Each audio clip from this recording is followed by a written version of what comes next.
Hello and welcome back to my channel. On this video, I'm going to be talking about all of the books that I'm looking forward to reading in the month of December 2023. And if you've been following along, you know I try to read 23 books a month in each of the months of the year 2023. And I pick out 18 of those books ahead of time, and then I pick 5 random books using an alphabet letter that I pick out of a container of all the Kindle books I have on my backlist, so that I have 5 random books I add at the end of this video. So let's dive into the books that I've chosen ahead of time to read this month. The first book that I picked is one that I've seen floating around, and I definitely have a bit of a kind of holiday theme with a few of my books this month. So this first book is called Baggage Claim by Juliana Smith. And this is a book that, again, I've seen a lot of people talking about over the past couple of years, and I just haven't gotten around to reading it. I think it is a little bit shorter, almost like a novella, under 300 pages. And it is about a woman named Olive who's been avoiding her hometown, but then she has to go back and spend time with her family over the holidays. And she says she's bringing a boyfriend with her, but she doesn't have a boyfriend. This is a very common romance trope where someone has to rustle up a partner to bring with them to a family event. And that is how this kicks off. So the first book, Baggage Claim. The second book that I added to my list that's holiday themed is called In a Holidays by Christina Lauren. And I'm not sure I've ever read Christina Lauren before. I have had her on my list for quite some time, but I've not really gotten around to it.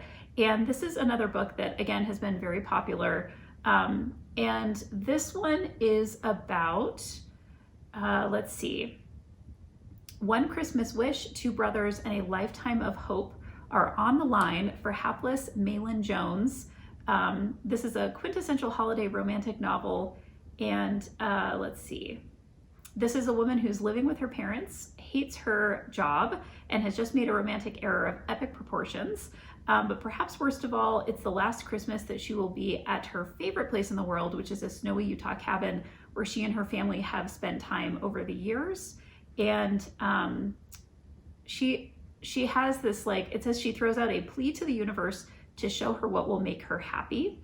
And then I think she's having to do kind of a Groundhog's Day, same holiday over and over again. So looking forward to picking up that one. And then I also added to my stack Lovelight Farms by B.K. Borison. This is, again, a series I've seen floating around a lot. It's about 2 best friends who fake date each other to reach their holiday happily ever after. It is a first romantic comedy in a Lovelight series. So there are several books in this series. So this is one that I think is about a Christmas tree farm, and again, I've just heard a lot of great things about it, so looking forward to picking it up. Okay, then I picked up something very different on my list, which is called Going Zero by Anthony McCartan. This is an author who's actually a screenwriter, so you can imagine this is probably gonna be a very cinematic novel, and it's called a twisty, action-packed novel reminiscent of Michael Crichton. There's a woman who must find a way to elude the most powerful forces of government and high tech.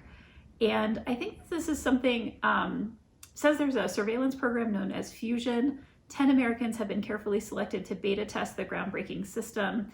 And each of the 10 will have 2 hours to turn their cell phones off, cut ties with family, and use any means possible to disappear. And then they have to have 30 days of evading detection and eluding these teams that are tasked with trying to find them. So they're kind of like going off grid. I don't know a ton about this, but I saw somebody recommend it as like a really great thriller, so I thought I would pick that up. Okay, next up on my list is one that I had an ad served up to me on social media, and so I picked it up. It's called The Predictable Heartbreaks of Imogen Finch by Jacqueline Firkins. And the description says it's a beautiful story of friendship and second chances at love. The main character has just been through her 17th breakup, and she is trying to figure out what is coming next for her. And it says that her mother, who's possibly clairvoyant, made a prediction about her love life, and she is wondering if this prediction is coming true. So I thought it looked cute cover, excited to pick that one up. I also added to my list the latest release from Paula Munier, which is her Mercy and Elvis mystery series, the 5th book called Home at Night. This is a series that I just kind of auto pick up because I want to know what the latest release is. I have no idea what it's even about. So it says this takes place at Halloween time in Vermont, and 5 humans, 2 dogs, and a cat are in a small cabin. And let's see. There are some ghosts that are haunting the area, and then the dog finds a dead body in the library. So it sounds kind of like spooky, a little bit past Halloween time, but I wanted to pick up the most recent release in that series. I'm also going to add to my list The Fiction Between Us by Julie Olivia. And this is the 2nd book in the Honeywood series. I read the 1st book last month, so make sure to check out my review in that video. And this is a series that takes place in like a theme park, and there's different workers in the theme park that are having relationships. And I thought the first one was really cute, so I decided to pick up the second one and see what I thought of that. I also added to my list the latest Ali Hazelwood, which is called Check and Mate. This is a YA debut from this author. She typically writes STEM-focused adult romances. And it is a YA romance that is focused on chess. So I thought this one looked really fun, and I'm excited to dive into that. I am also going to pick up the remaining 5 books in the K. Scarpetta series by Patricia Cornwell. These are the only 5 that I have remaining to finish out the series, which was one of my goals this year. The 23rd book in the series is called Depraved Heart. That is then followed by the 24th book in the series, which is called Chaos. Then the 25th book in the series is called Autopsy. The 26th book in the series is called Livid. And then the most recent book in the series, which was literally released at the end of November, just this past month, is called A Natural Death. And I will be all caught up with that particular series. Really looking forward to that. So I had mentioned that I'm going to be reading another Ali Hazelwood, The Check and Mate. She also has her recent release, Love Theoretically, which is her latest in her adult romances. And this is one that I've been wanting to pick up for a while. So I also added this one to my list as well. The main character is a theoretical physicist, Elsie. And I would imagine this is kind of her typical romance that takes place in these STEM-focused environments. Okay, a few more that I've added to my list. One is a book called Identity by Nora Roberts, and this is a thriller. It says, former Army brat Morgan has finally planted roots in a friendly neighborhood near Baltimore. Her friend and roommate is helping her to make the mortgage payments, and apparently she kind of connects with this person, and then that person breaks into the house and kills her roommate, but it turns out that this person might have been trying to kill her. And so she runs away, and he turns out to be like a con artist, and the FBI is trying to catch him. So she flees to her mother's home in Vermont and is trying to basically like avoid this con man. So it's kind of like a thriller and probably a romance as well, knowing Nora Roberts, so looking forward to that. I also added the 2nd book in the Invisible series by James Patterson and David Ellis called Unsolved. The 1st book is called Invisible, which I read last month and enjoyed it. This is a book about an FBI agent who is looking into murders that look like accidents. And this is kind of a theme that came up in the 1st book as well. And so the victims in this particular book all seem to have died by accident, but these deaths cannot be a coincidence. And there's the FBI agent, Emmy, and then she has kind of a ex actually, who is named Harrison Bookman. And they're now kind of working together, and she is his like ex-wife. And you can kind of imagine probably where that's going in this particular series. But I liked the first one. I thought it was really clever. So I'm looking forward to picking up number 2. And then I also added to my list the 4th book in the Blood and Ash series by Jennifer Armentrout. It is called The War of Two Queens.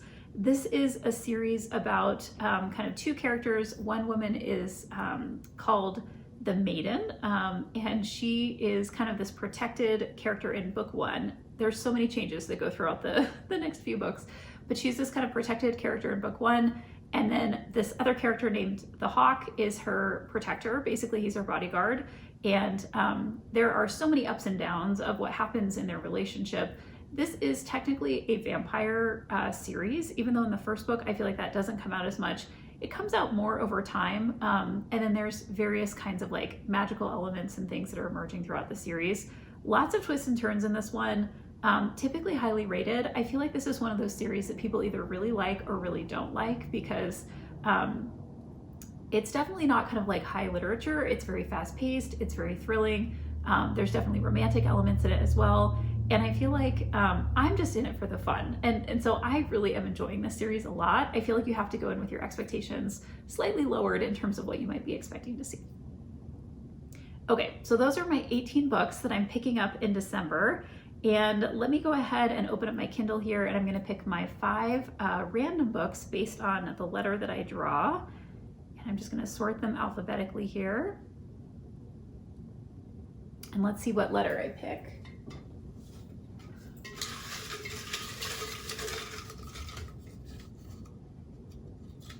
Okay, so I have picked the letter O.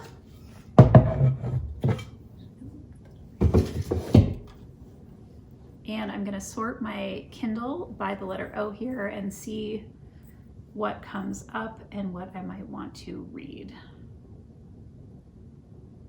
And as I always do, I'm gonna do a quick skim and see what are some of the things that are showing up. And I already see some holiday focused novels, so I'm definitely gonna be picking those. I can already tell. Okay, so the first holiday focused novel that I came across is one called Once Upon a December by Amy Reichert. And I am just going to mark this as one that I wanna read. This is about a one-of-a-kind Christmas market offers holiday magic in this new romance. And there's a woman named Astra Noel Snow, and it says holiday spirit is her way of life, but after a stinging divorce, her yearly trip to the Milwaukee Christmas market takes on a whole new meaning. And then there's Jack Clausen. So we have Astra Noel Snow and Jack Clausen, who are the main characters here and are engaging in a romance. So excited to dive into that one. All right, the next book I'm gonna pick is called One Day in December. It is by Josie Silver. I have read other books by this author in the past.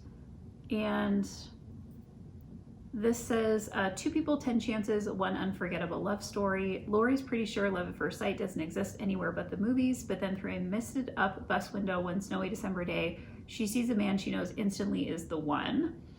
And then her bus drives away. And so this is kind of like they're fated to meet again.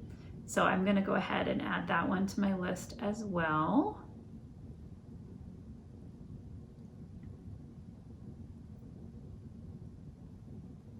And then I'm also going to add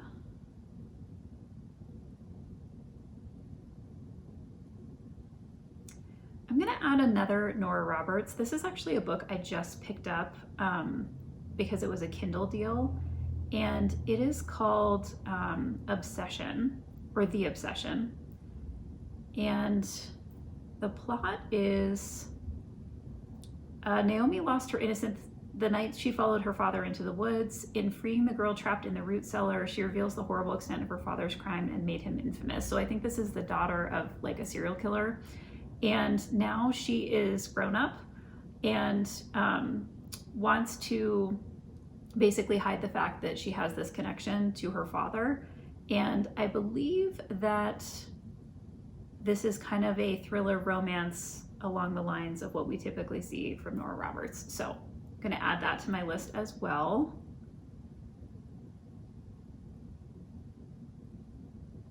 And I need a couple more here. All right, I'm also gonna add a nonfiction book. This is called The Organized Mind, Thinking Straight in the Age of Information Overload by Daniel Levitin. And I think this is a longer book if I remember correctly, a little over 500 pages. And I am pretty sure I also have this on audio, or I can get it on audio. So I'm gonna add this to my list. This is basically about how the information age is drowning us with all kinds of data, and we're expected to make more and faster decisions about our lives. And basically, how are we managing kind of this information overload? And this is a book that, you know, I had heard good things about, and I'm looking forward to picking that up as well. And then let me find one more. I am also going to pick up a book that I have not read by an author that I know well and enjoy, and that is 100 Names by Cecilia Ahern. And Cecilia Ahern, I've read a couple of her other books and have really liked them. And they're usually just kind of like general literary fiction. So let's see what this one is about. It says, scandal has derailed journalist Kitty Logan's career, a setback that is soon compounded by an even more devastating loss. Constance, the woman who taught her everything she knows, is dying. At her mentor's bedside, she asks her what is the one story she wanted to write, and the answer lies in a single sheet of paper buried in her office, a list of 100 names with no notes or explanations. And before Kitty can talk to her friend, it is too late. So she is determined to unlock the mystery and rebuild her own shaky confidence, and she throws herself into the investigation of these 100 names. So that sounds very good. So I'm going to go ahead and pick that as well. So those are my, let me just check here, my 5 books. I've got the 2 holiday ones, a thriller, a nonfiction, and a literary fiction, and these sound great to round out my December reading list. So make sure to check back at the end of this month to see what I was able to get through, and definitely drop in the notes below any books that you're planning to read in the month of December. In the meantime, happy reading.